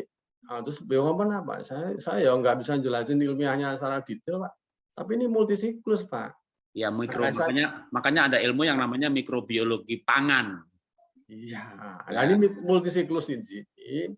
Ya tadi ngomong kenapa kok aman kok ada E. coli masuk di situ kok diminum nggak apa-apa. Karena dia masuk dalam siklus-siklus yang multisiklus nanti, Pak.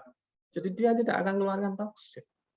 Gitu, Pak. Jadi yang disebut mengeluarkan toksin itu apa? Karena kondisi lingkungan atau environment dari mikrob itu akan terganggu Pak dengan keberadaan dia. Gitu loh Pak, mengeluarkanlah toksin. Ya, gitu. makanya ketika orang manusia tadi patogen. Nah, kan itu istilah manusia, Pak. Ketika manusia minum antibiotik, maka keseimbangan mikrobanya terganggu karena beberapa jenis mikrobanya mati. Yang bertahan adalah menjadi mutasi, mutan semua. Yang hidup mutan, yang tidak mutan mati. Makanya kita harus minum probiotik untuk mengembalikan keseimbangan mikroba di dalam tubuh. Ya, itu kalau manusia. Tapi kita juga harus mengembalikan keseimbangan mikroba di dalam alam. Ya. Yang alam pakai biokompon, yang diminum pakai probiotik. Yeah. Ya ini bahasa biar nyambung Pak. Ya, gitu aja. Kalau saya mau berbagi ya ini kalau saya ini kan memberikan fasilitas kepada semuanya, tapi saya netral. Netralnya misalnya Profesor Dokter Pratiwi Pramono ya, astronot Indonesia pertama. Itu kan dokter juga dan dia juga ahli mikrobiologi. Saya kutip pernyataan beliau bahwa penting sekali yang namanya komposisi jenis, bukan hanya jumlah, komposisi jenis mikroba. Makanya beliau menyarankan dan saya senang dengan sarannya, gitu ya, minumlah berbagai jenis probiotik. Jangan cuma probiotik tunggal. Jangan punya kesukaan buah, sukailah semua buah. Jangan punya kesukaan merek, sukailah semua probiotik. Gitu. Supaya probiotiknya lengkap. Ya. Iya. Apalagi kalau probiotiknya sudah berupa konsorsium, tapi konsorsium ini kan kayak konglomerat, gitu ya, konglomerasi. kerja. Kita punya beberapa konsorsium, makin bagus. Saya udah lama Pak minum probiotik Pak. Saya minum kefir itu sudah 8 tahun Pak. Oke, terus itu kan konsorsium dari 27 genus.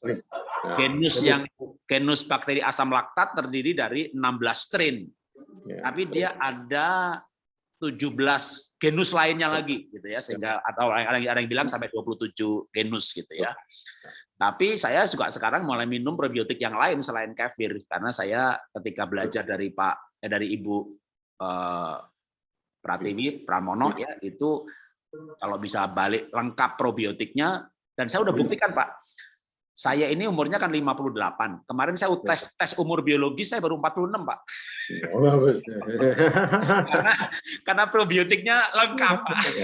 Ya, betul. Jadi kita menyehatkan lingkungan, jangan sampai lupa dirinya nggak sehat gitu ya. Jadi oke, kita kembali lagi ke belajar mikrokosmos, Pak. Iya. Ada beberapa pertanyaan lagi, 2 lagi. Oke. Mohon info harga biokompon. Oke, makin agak spesifik, tapi nggak apa-apa, Pak. Harga biokompon berapa, Pak? Ya, yang ada di Topet. Berapa itu kira-kira berapa sih, Pak? Antara 55 kalau nggak salah. 55 ribu ya. Itu 1 liter ya? 1 liter. 1 liter 55.000, bisa diencerkan 50 kali. Oke. Bisa ngolah 1 ton sampah. Ya. Ngumpulin 1 ton. 1 ton sampah hanya butuh 50.000 loh, itu 1 ton sampah hari itu selesai, ya kan? Beli molase 50.000 cuma dapat 5 liter. Ya, kalau itu gerakan bisa dari rumah tangga kan, bantar gebang nggak perlu ada. Oke, jadi ini kalau yang bergerak banyak-banyak, bagus ya. Ada pertanyaan oli bekas untuk media tanam. Oke, tadi sudah dijawab ya. Jadi soal oli bekas ini ya bukan sebagai khusus oli gitu loh, tapi sampah ada olinya nggak masalah. Daerah-daerah tertentu yang nggak ada gunung berapinya dicampurkan oli boleh, tapi bukan oli bekas lalu diolah menjadi media tanam. Jadi sudah dijawab beberapa kali ya mengenai soal oli. Jadi sekali lagi oli Pampers itu maksudnya ketika mengolah sampah nggak usah dipisah-pisahkan. Pampersnya dibuangin nggak usah ya. Oh ini harus sampah ini ada olinya dibuang nggak usah gitu ya. Tapi bukan khusus oli lalu dijadikan media tanam nggak gitu ya. Tapi oli yang tercampur nggak masalah. Bahkan untuk daerah tertentu terutama yang tidak ada gunung berapi ya, yang itu bisa ditambahkan oli. Ya kalau di Jawa Tengah Merapi, Merbabu perlu lagi. Sulfurnya udah banyak, nanti kalau kebanyakan daunnya kosong. Ya, oke. Kalau songsong harganya antara songsong probiotik dan songsong biokompon sama Pak? Ya 50.000, hampir sama. Hampir sama ya. Jadi untuk yang diminum sama untuk yang ini hasilnya sama. Oke. Logam berat, oke. Ya, tadi ada pertanyaan yang mungkin ketinggalan ya. Tadi udah dijelasin sama Pak Basuki bahwa logam berat yang ada itu akan terurai oleh biokompon. Jadi baik itu yang ada di pertanian ataupun perikanan daerah Lapindo ada logam beratnya, maka ketika dikasih biokompon ikannya dites bebas logam berat. Bahkan yang ngetes ini dari customer yang mau mengimpor ikan udang dari Indonesia, yaitu di Jepang, ya, dan Jepang menyatakan bebas, gitu ya. Nah, termasuk juga untuk produk pertanian ya Pak ya. Ya. Jadi ketika pertanian, dan ini menurut saya sama juga dengan ekoenzim ya, Pak Minto pernah menyampaikan ketika bahkan lahan yang berdampingan, sebelahnya semprot pestisida, yang di lahan ini semprot ekoenzim, dan pestisidanya tentu kan ke bawah angin nyebrang ke tempat yang disemprot ekoenzim, tapi ternyata pestisidanya akan diurai oleh ekoenzim sehingga padinya bebas pestisida. Nah, saya yakin sebenarnya itu namanya ekoenzim, biowash, biokompon, itu esensinya adalah mikroba baik.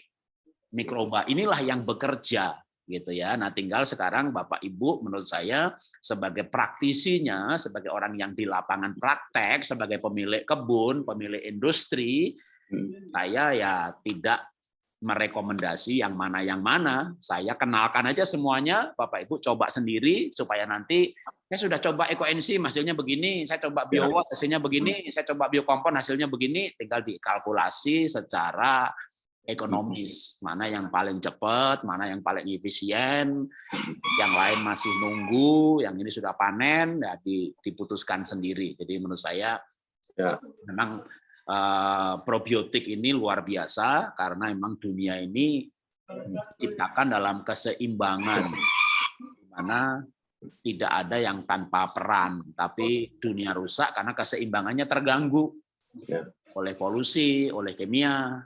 Oke, kita masuk di bagian terakhir. Bagian ini saya kembalikan ke Pak Basuki, Pak, untuk pesan-pesan terakhir kita. Tapi yang pasti tidak semua jawaban detail karena nanti akan ada follow up-nya. Tapi untuk yang hari ini sebagai sesi pertama dan pengenalan biokompon untuk pertanian, nanti akan ada lanjutan untuk peternakan dan perikanan. Untuk sesi ini silakan Pak Basuki untuk boleh pesan-pesan penutup, Pak. Oke, ya terima kasih Pak Jarod. Ya, terima kasih banyak Bapak Ibu sekalian yang ikut dalam Zoom-nya ini. Jadi sebetulnya kalau kami ingin mengajak sebetulnya bahwa saya meniru dengan cara kerjanya konsorsium biokompon itu.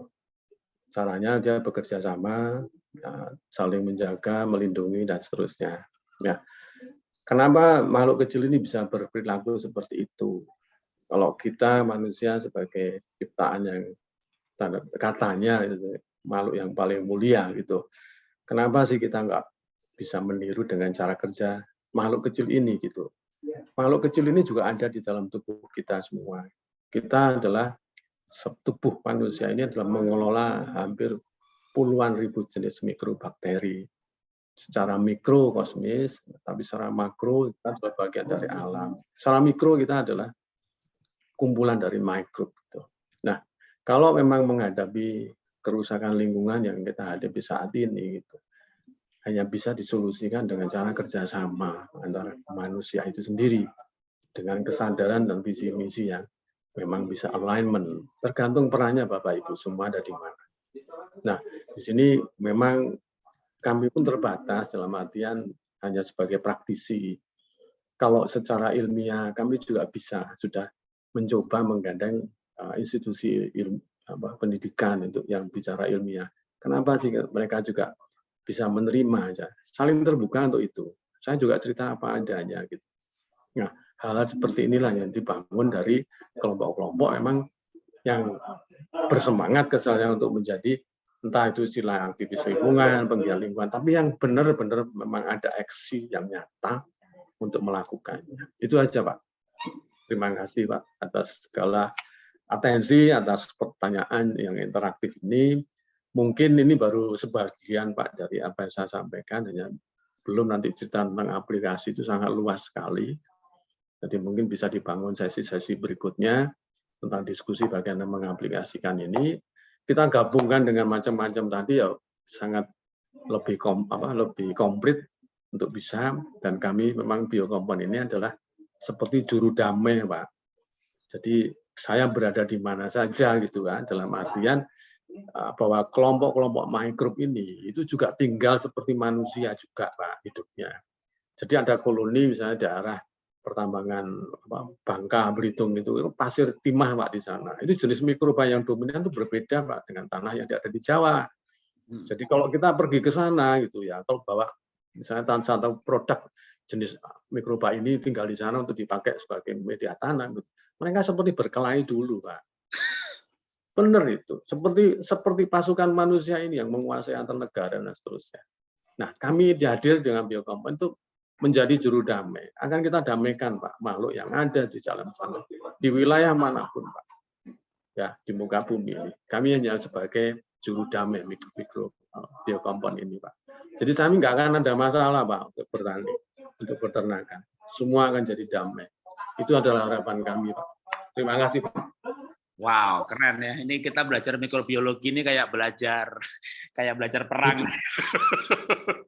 kayak kayak film, kayak sinetron. Tapi memang dunia yang misterius antara makro kosmos, kita belajar galaksi Andromeda, kita belajar Bima Sakti, kita belajar luasnya, dan ternyata bumi ini kecil banget gitu. Tapi waktu kita belajar mikroba yang namanya virus, yang kecilnya nggak kelihatan, virus masih makan. Makanannya sekecil apa itu? Ya gitu, Pak. Ada mikroba yang cuma satu sel, ada mikroba yang ternyata lebih kompleks, dan siapa makan siapa. Nah ini memang menarik untuk dipelajari, dan sudah ada mereka-mereka yang belajar mengenai mikrobiologi. Maka ahli-ahli mikrobiologi, ada dokter-dokter mikrobiologi, mereka bisa menjelaskan proses-prosesnya dan kenapa. Ya, kita kaum awam tentu kadang-kadang bisa bingung gitu ya. Kenapa sih probiotik ini hebat banget, atau ekoenzim ini hebat banget, bisa menyembuhkan ini, menyembuhkan itu, tapi semuanya pasti ada alasan ilmiah. Pasti ada alasan ilmiah. Ya, harus bisa dijelasin, Pak. Harus bisa dijelaskan secara ilmiah. Ya, walaupun juga termasuk misalnya tadi saya sempat singgung di pembukaan bahwa ekoenzim diuji di 2 lab, UI dan IPB.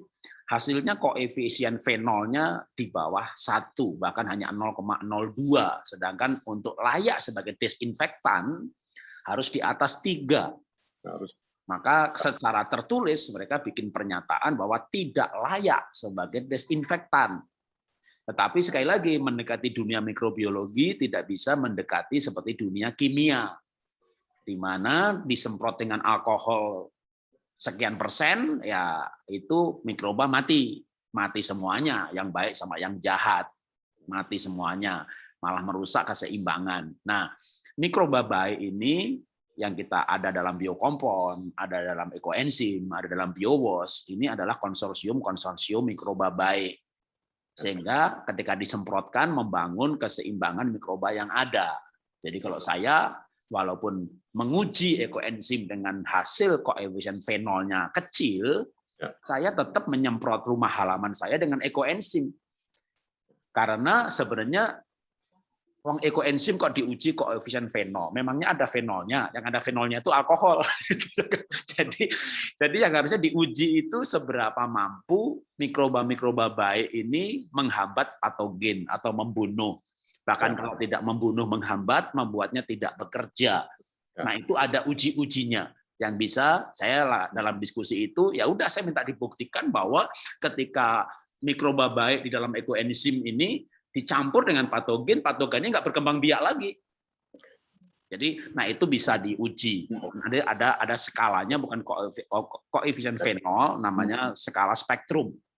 Nah, memang ini bahasa-bahasa yang ilmiah, tapi saya menjanjikan nanti ya begitu semuanya sudah clear, saya rajin menulis karena saya sudah menulis 66 buku ber-ISBN. Memang buku-buku saya bukan buku-buku mikrobiologi. Kalau Bapak Ibu pergi ke Gramedia, buku saya itu buku pernikahan, buku seks, buku parenting.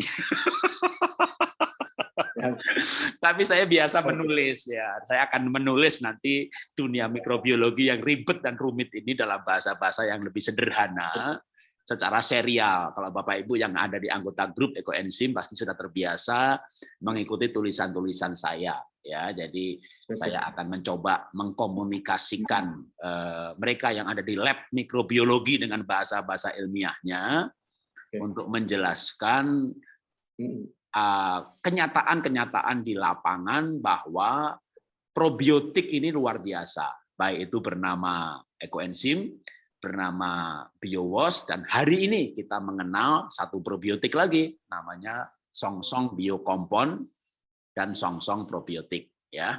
Itu penutup dari saya. Terima kasih Bapak Ibu semuanya. Sampai jumpa di dalam webinar selanjutnya yang kita akan umumkan di dalam WA Group Pertanian Terpadu. Sekarang ini ada grup tambahan Bank Sampah, tadi saya sempat post di sana juga, tapi ini grup Bank Sampah ini hanya temporary ya. 30 hari lagi semuanya saya remove gitu. Lalu saya akan isi dengan anggota baru dengan mentor yang sama Bank Sampah. Tapi yang kita konsisten adalah pertanian, karena pertanian ilmunya nggak ada habis-habisnya. Oke, selamat sore. Kembali lagi terima kasih Pak Basuki sudah menjadi narasumber kita, sudah berbagi. Terima kasih sama-sama. Mudah-mudahan kita bisa bekerja sama di lapangan untuk mengatasi bumi yang sudah sakit ini untuk disehatkan kembali. Terima kasih, Pak. Ya, selamat sore Bapak Ibu semua. Terima kasih.